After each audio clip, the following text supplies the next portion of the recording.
Salve, salve, terceiro ano 2021. Bom dia, alunos, bom dia, alunas. Eu me chamo Sulene Maria Cunha e estou aqui com vocês para dar sequência à didática número 5 do nosso planejamento, né? E aí falar de 3 poemas do Carlos Drummond de Andrade, tá? Que são Mãos Dadas, Confidência de Itabirano e o poema de 7 faces. E da Cecília Meirelles, vamos falar de 2 poemas, Motivo e Romance da Inconfidência.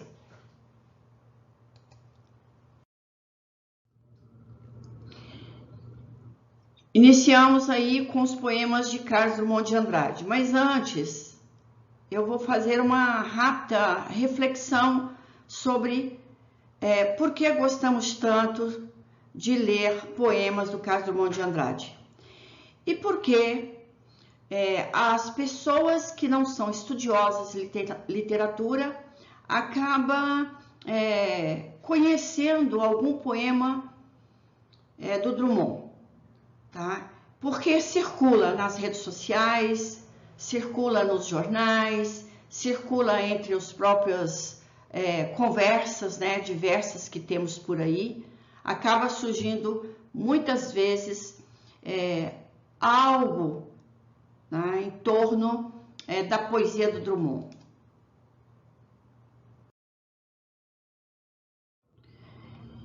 E daí a pergunta que nunca cala, pergunta que nunca se cala, não é? Por que amamos as poesias de Drummond? Porque conhecemos uma ou outra poesia do Drummond, mesmo não sendo leitor, tá? Por que a poesia do Drummond habita o universo de leitores, habitou e habitará o universo de leitores de ontem, de hoje e certamente os de amanhã? E por que a sua poesia nos marca de forma tão contundente? Olha, a resposta a essas indagações talvez esteja na própria busca do Drummond por uma resposta plausível às suas inquietações. A poesia do Drummond tem um certo sarcasmo, uma certa ironia, um certo humor, um lirismo puro, um lirismo profundo. É um poeta, tá, que revela o mundo interior dele e dos seus leitores. Revela o mundo interior de um tempo, de um povo. Em alguns dos seus poemas encontramos uma certa perenidade e uma certa pureza. O tom sensível e intimista da sua poesia é capaz de despertar, de explorar no seu leitor as emoções e as dores do nosso tempo e de outros momentos da história e da vida do ser humano. Olha, pois bem, a dor de estar no mundo ultrapassa a nossa vontade de seguir sem a reflexão que é própria do ser humano. Talvez com essas perguntas e com essa resposta possamos entender melhor os poemas que vamos trabalhar com vocês aqui nessa aula de hoje.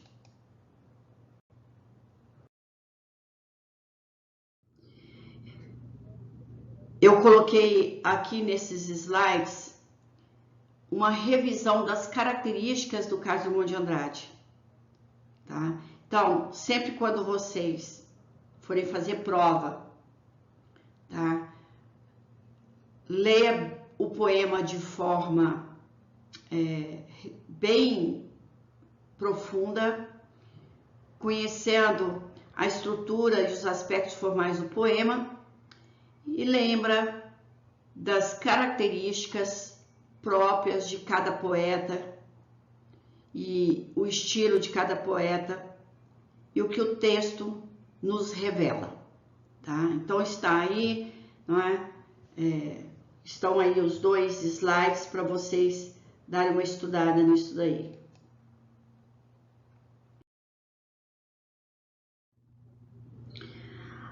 Eu coloquei aqui para vocês uma outra situação super importante para entender os poemas do Drummond. É entender essa dialética, né, do Drummond, eu versus mundo. Então você tem uma poesia irônica quando você tem um eu maior que o mundo. Tá? Então você tem um poeta irônico. Então quando tem traços de ironia no poema, você está diante de um poeta cuja persona lírica é maior que o mundo. Quando a poesia é de tom social, tá? O poeta se sente seguro de tecer algumas críticas, algumas observações, aí você tem um poeta com o sentimento de eu menor que o mundo. E por último, tá? Um poeta metafísico, um poeta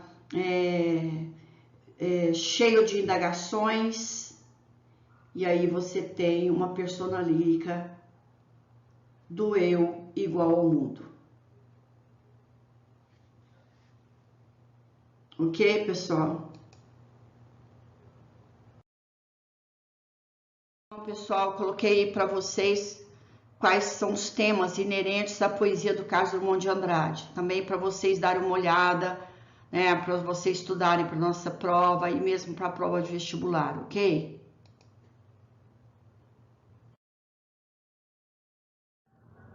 Pois bem, pessoal, vamos fazer a análise do poema de 7 faces, mas antes disso eu queria fazer uma observação.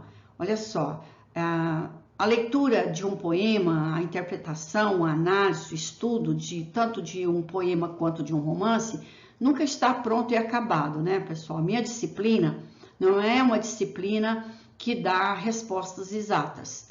Sempre tem algo a acrescentar, sabe? Nunca se termina uma análise com um ponto final.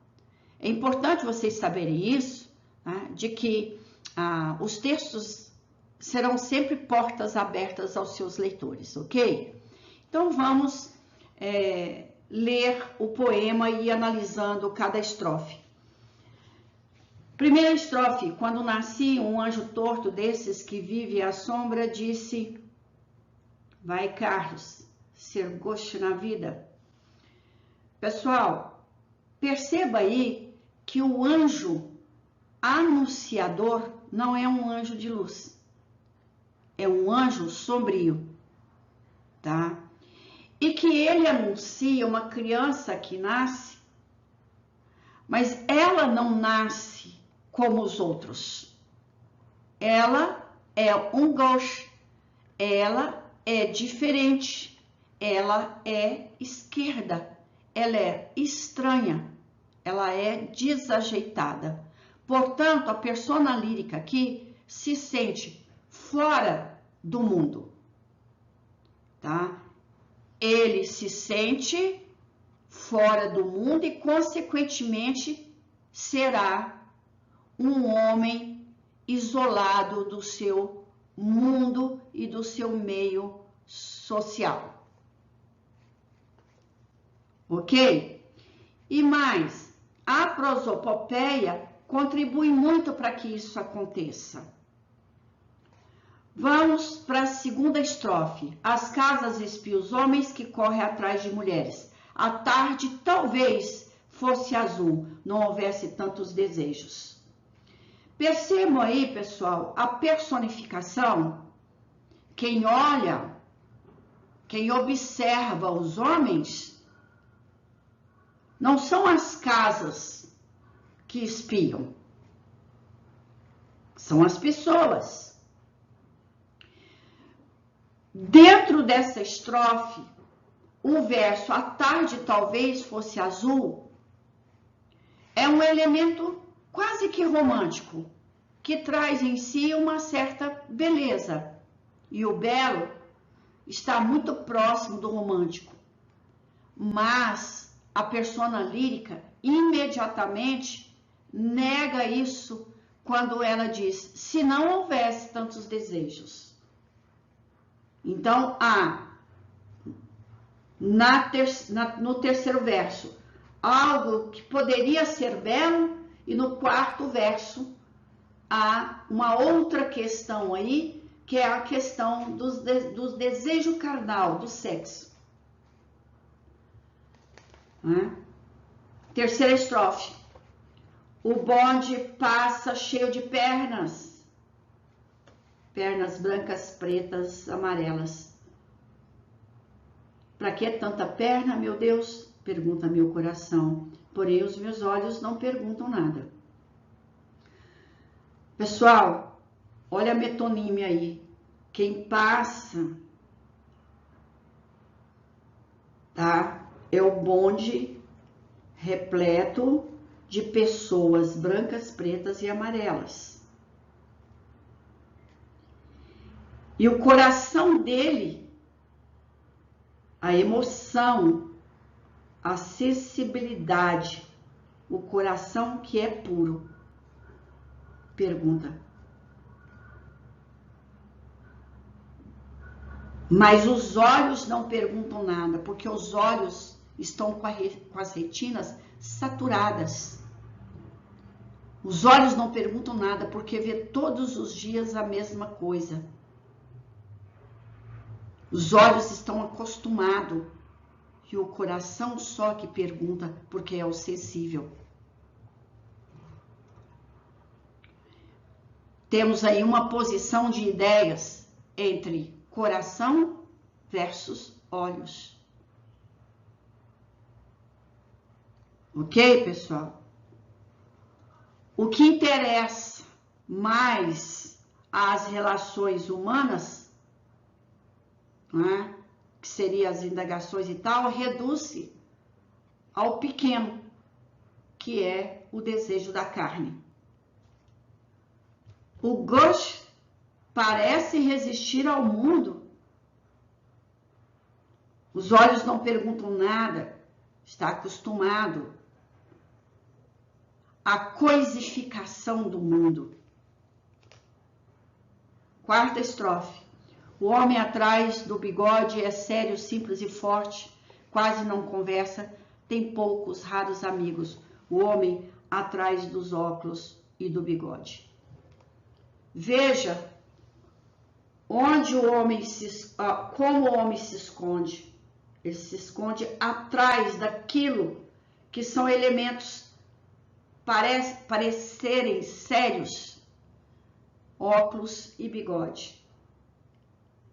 Óculos e bigode que traz essa questão da respeitabilidade social. Traz um ar de seriedade, de compromisso social. Veja só como a persona lírica coloca aí a terceira pessoa gramatical, ele.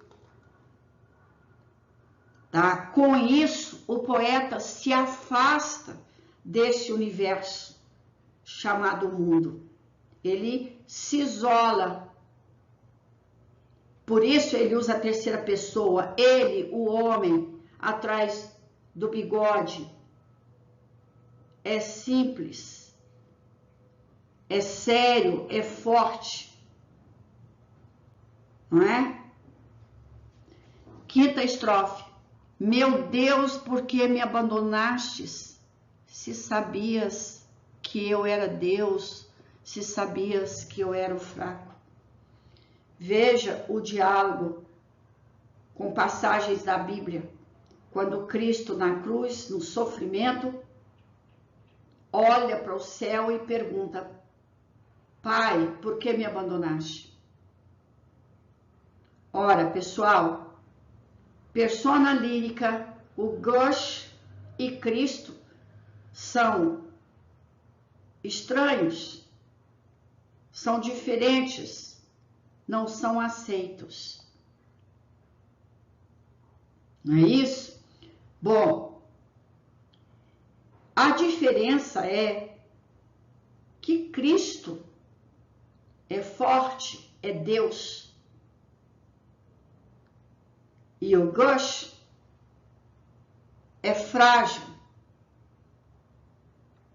perante as coisas do seu mundo.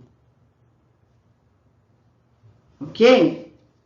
Na sexta estrofe, pessoal, mundo, mundo, vasto mundo. Se eu me chamasse Raimundo, seria uma rima, não seria uma solução. Mundo, mundo, vasto mundo, mais vasto que o meu coração.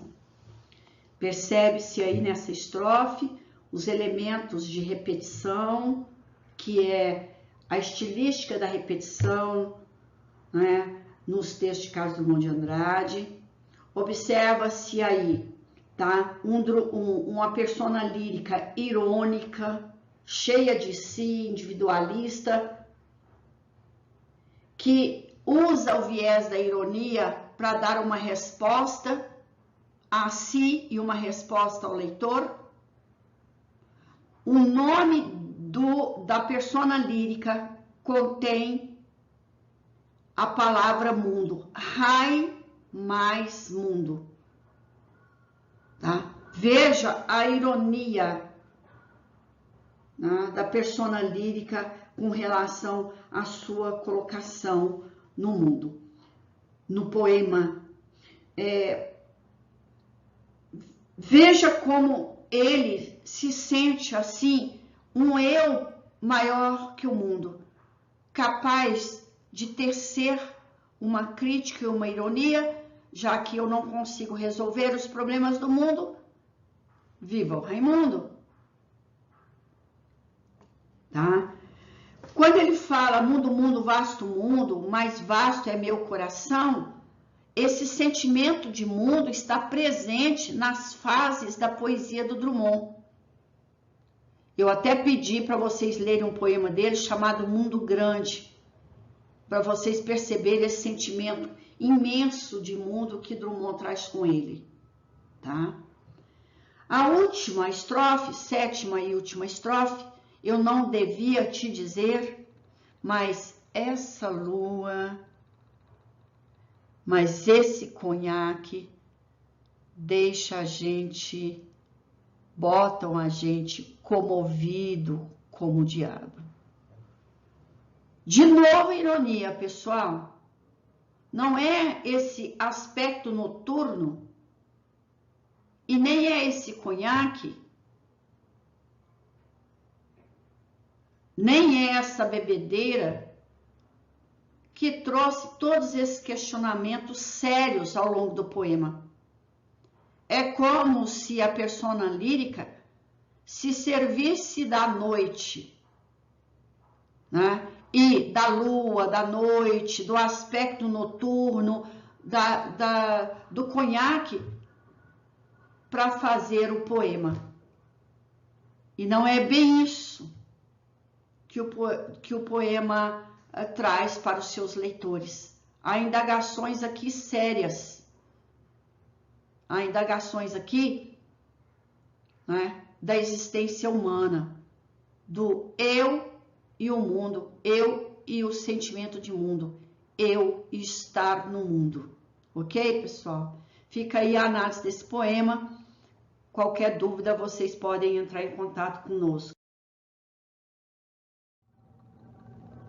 Pois é, pessoal, coloquei aí mais um slide para vocês, os pontos importantes do que nós falamos na análise do vídeo do slide anterior, ok? Mais um poema do Drummond, Confidências do Itabirano.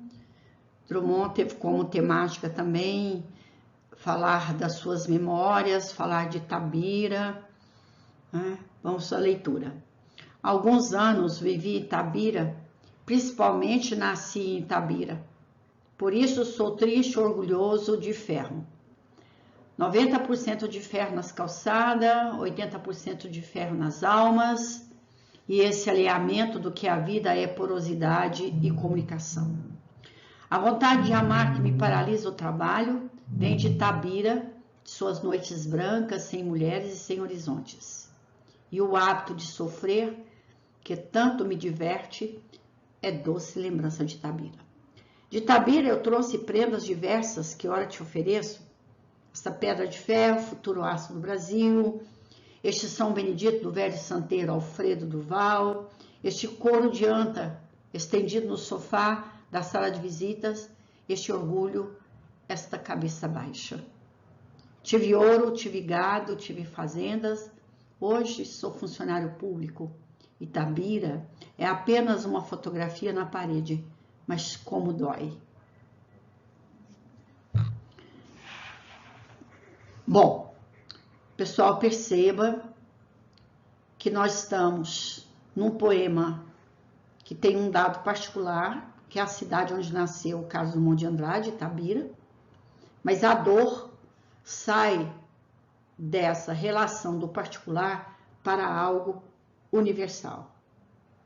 Há uma troca, não é, entre o universal e o particular, visto que o poema carrega as marcas das raízes do eu poético, a sua origem, inclusive a sua dor, né? Itabira é uma cidade mineira, né? É produtora de ferro, e o Drummond usa desses elementos para se descrever. Veja a segunda estrofe: 90% de ferro nas calçadas, 80% de ferro nas almas, e esse alinhamento do que a vida é porosidade e comunicação. São os elementos, né, da sua terra é que faz esse poeta. Ao longo do poema, essas marcas de Tabira se manifestam e tornam a persona lírica uma pessoa forte de ferro, tornando o seu sofrimento e a sua dor em algo divertido. E essa lembrança vem quando ele olha o retrato, a fotografia na parede e suspira, sentindo a dor da saudade e a dor de tudo que ele passou em Itabira. A fotografia na parede, penúltimo verso da última estrofe, Itabira é apenas uma fotografia na parede, observamos que o eu lírico se constitui de lembranças tristes de Itabira, porque essas lembranças te causam dor. Tá? Veja nos versos: a vontade de amar que paralisa o meu trabalho. O primeiro verso da terceira estrofe. A vontade de amar que me paralisa o trabalho, ela vem de Itabira. E veja o próximo verso: e o ato de sofrer, que tanto me diverte, é doce herança itabirana. Olha, pessoal, Itabira é a composição do existir do poeta, né? Carlos Drummond se mudou para o Rio, né? Mas essas raízes levou consigo. Ao olhar a fotografia na parede, penúltimo verso da última estrofe, Itabira é apenas uma fotografia na parede, o poeta relaciona imediatamente a dor que a cidade lhe desperta. A fotografia o impede de voltar à terra natal. É como se fosse um estímulo nociceptivo que consegue fazer com que as pessoas não se arrisquem em atividades que possam lhe causar dor. Voltar a Itabira é relembrar todos os fatos da sua vida, e isso causa, sim, dor à persona lírica. Porque no último verso, o desfecho do poema é exatamente isso. Itabira é apenas uma fotografia na parede, mas como dói! Dói porque é nostálgico. Dói porque há recordações de Itabira que o poeta não quer vivenciá-los novamente. Ok, pessoal? Mais um poema. Esse poema vocês têm no livro didático, na página 505, Carlos Drummond de Andrade. Não serei o poeta de um mundo caduco. Também não cantarei o mundo futuro. Estou preso à vida e olho meus companheiros. Estão taciturnos, mas nutrem grandes esperanças. Entre eles, considero a enorme realidade. O presente é tão grande. Não nos afastemos muito. Vamos de mãos dadas. Não serei o cantor de uma mulher, de uma história. Não direi suspiros ao anoitecer, a paisagem vista da janela. Não distribuirei entorpecentes ou cartas de suicida. Não fugirei para as ilhas e nem serei raptados por serafins. O tempo é a minha matéria. Do tempo presente, os homens presentes, a vida presente. Pois bem, pessoal, persona lírica aqui reconhece, né, que os companheiros estão taciturnos, mas nutrem grandes esperanças. Por isso, ele os convida a viver o tempo presente. Né? Sair do mundo passado, caduco, e também não se distanciar da realidade para pensar no futuro. A enorme realidade são as questões sociais do tempo. E ele, a persona lírica, declara de que considera entre eles a enorme realidade. A persona lírica nos aconselha: não nos afastemos muito.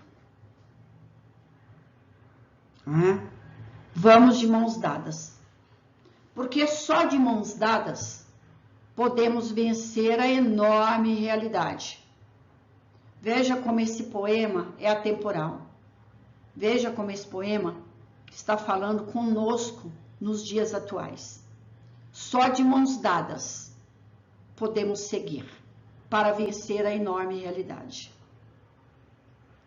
A enorme realidade que vivemos, a enorme realidade, né, que nos é imposta pela vida, e só de mãos dadas, não ao individualismo. A persona lírica continua negando aspectos românticos nos versos. Não direi os suspiros ao anoitecer, a paisagem vista pela janela. Ou seja, eu não serei romântico. Não distribuirei entorpecentes ou carta de suicidas. eu não serei como os românticos, tá? Que se afastam da realidade no egocentrismo, tá? No afastamento das coisas que estão à sua volta. Não distribuirei entorpecentes. Eu não usarei ópio para me afastar dessa realidade. Também não distribuirei cartas de suicida. Pessoal, aí tem um parênteses que eu quero fazer. Goethe escreveu uma obra chamada, lá no romantismo, uma obra chamada Os Sofrimentos do Jovem Werther. Conta a história que depois de publicado essas cartas, o livro era composto das cartas de um jovem. Depois de publicado o livro, houve uma onda de suicídio na Europa, o que não se constatou a veracidade. Existe até alguns estudos sobre isso daí, tá? Então, quando o poeta se refere, não distribuirei entorpecentes ou cartas de suicida, ele está se referindo ao momento romântico. Se refere também ao mundo romântico quando fala, não fugirei para as ilhas, nem serei raptados por serafim. Ou seja, eu me nego, tá? A esse egocentrismo, a essa questão de fugir do tempo para amenizar a dor. E aí ele volta nos dois últimos versos, no último verso, quando ele diz, o tempo é a minha matéria, o tempo presente, os homens presentes, a vida presente. É assim que eu quero seguir e não quero me entregar aos devaneios e à solidão. Ok, pessoal? Pois bem, vamos para Cecília Meirelles. Né? Dela, nós vamos trabalhar um fragmento apenas de O Romanceiro da Inconfidência e vamos trabalhar um poema dela chamado Motivo, muito bacana o poema e que tem bastante as características e o estilo da Cecília Meirelles, tá bom?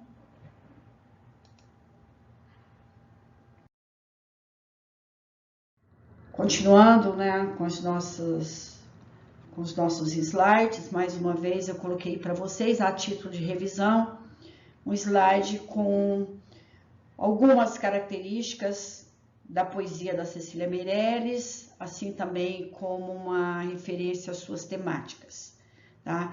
Então, isso aí é apenas para revisão, porque já falamos disso na aula passada. Dá uma olhadinha depois desse slide aí, pessoal.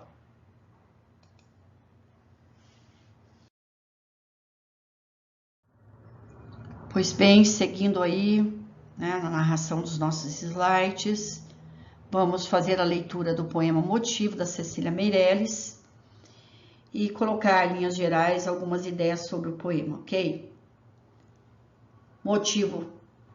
Eu canto porque o instante existe e a minha vida está completa. Não sou alegre, nem sou triste, sou poeta. Irmão das coisas fugidias, não sinto gozo e nem tormento. Atravesso noites e dias no vento. Se desmorono, ou se edifico, se permaneço ou me desfaço, não sei, não sei. Não sei se fico ou passo. Sei que canto, e a canção é tudo. Tem sangue eterno e asa ritmada. E um dia sei que estarei mudo e mais nada. Bom, há uma ligação aqui, pessoal, entre o motivo e por que ela canta, não é? Eu canto porque a canção é tudo, não é? Eu canto porque o instante existe. Eu canto porque a minha vida está completa. Mas há uma grande insegurança, tá? Com relação à posição da persona lírica no mundo, tá? Marcada pelo jogo antitético. Veja bem, ela não sabe se sente gozo ou tormento, nem se desmorona ou se edifica, se permanece ou se desfaz. Aí, a certeza que ela tem é que a canção é tudo e que um dia ela estará muda e mais nada. Essa é a certeza da persona lírica, tá? Na segunda estrofe, Irmão das coisas fugidias, eu sou também aquele ser que um dia não estará mais aqui. Veja o penúltimo verso, o penúltimo e último verso da quarta estrofe. E um dia sei que estarei mudo, mais nada. O tema relativo a esse poema é o tema do Carpe Diem, viver o momento presente, porque ele é aquilo que me faz entender e ter consciência de que a vida é efêmera. A vida é efêmera, as coisas são passageiras. Por isso, a persona lírica é irmã das coisas fugidias. Outra coisa importante aqui. Entende-se que o elemento instante no poema está diretamente relacionado com o tempo que se dilui, não só na imagem da própria vida, mas também às circunstâncias vividas pela persona lírica. Muitas vezes essas circunstâncias é capaz de nos levar a uma reflexão. A persona lírica não fica fora disso, e aí ela registra isso na sua canção, na sua poesia. Eu canto porque minha vida está completa. A conjunção explicativa porquê que aparece aí no poema retoma o sentido do título do poema e do próprio ato de viver. É isso? A palavra fugidia está bastante associada à existência do momento, à vivência do instante. Por outro lado, define o que é ser poeta. O motivo do canto é porque a persona lírica tem consciência, né, pessoal, da transitoriedade, de que um dia estaremos fora do mundo, tá? Ela tem consciência disso. A insegurança dela é com relação ao que ela está vivendo, exatamente porque ela não sabe o amanhã. Então, os elementos antitéticos, desmorono, edifico, permaneço, desfaço, fico e passo, representam as dúvidas, né? As incertezas, ou ainda aquilo que nós não conseguimos definir sobre nós mesmos. A única certeza e a única conclusão que temos é de que a poeta tem um motivo muito importante para continuar, tá? Que é a criação literária. Ok, pessoal? Pois bem, pessoal, vamos falar um pouquinho do Romanceiro da Inconfidência para vocês. Na verdade, eu vou apenas apresentar para vocês a estrutura do romanceiro, porque o livro foi publicado em 1953, com 300 páginas, 85 romances, né? Então, meio que impossível falar de tudo para vocês. Mas vamos fazer a leitura primeiro do texto que está aí na tela de vocês, para depois a gente falar da obra, da estrutura, né? Ai, palavras, que estranha potência a vossa, todo o sentido da vida principia a vossa porta. O mel do amor cristaliza seu perfume em vossa rosa. Sois o sonho e sois a audácia, calúnia, fúria, derrota. A liberdade das almas.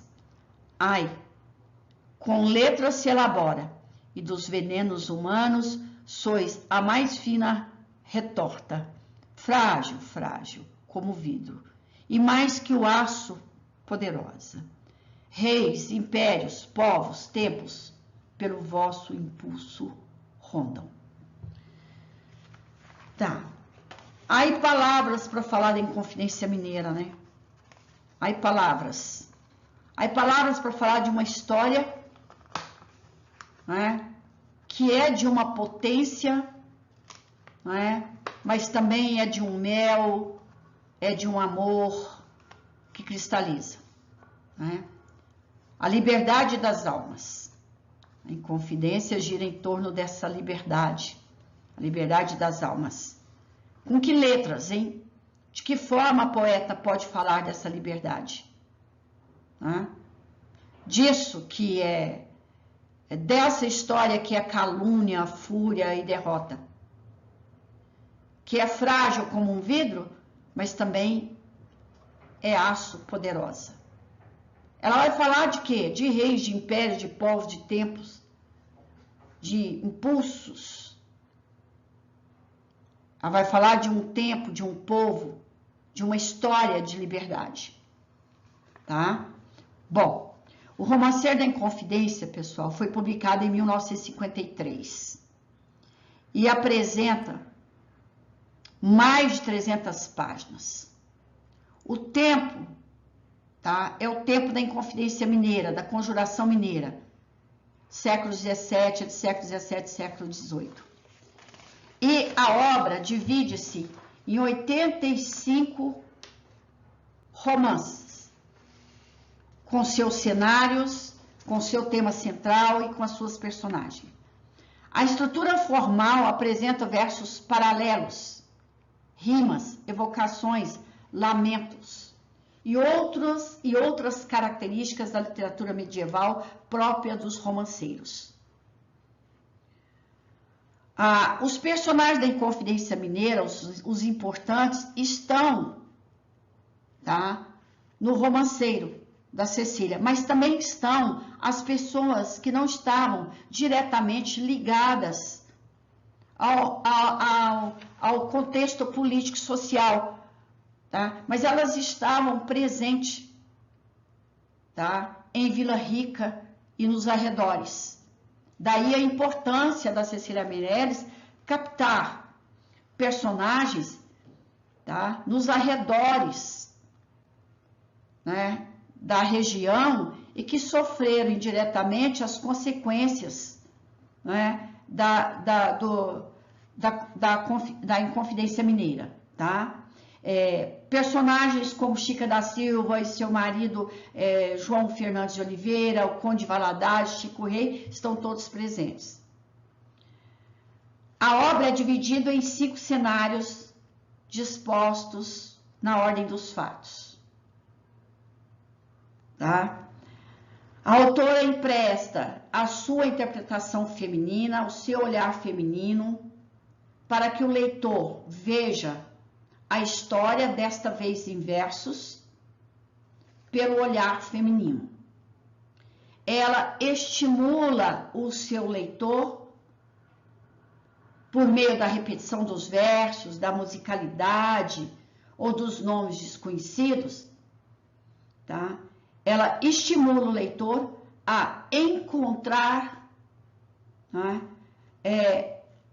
outras informações dentro ou fora da obra, tá? Desta vez criando outras narrativas em seu próprio universo. Bom, pessoal, sobre o Romanceiro da Inconfidência, nós terminamos aqui com vocês, não é? Foi um resumo rápido. Eu desejo a vocês boa sorte nos estudos e qualquer problema estarei sempre à disposição de vocês. Um grande abraço da professora Sulene, até a próxima videoaula. Tchau, pessoal, bons estudos, tchau!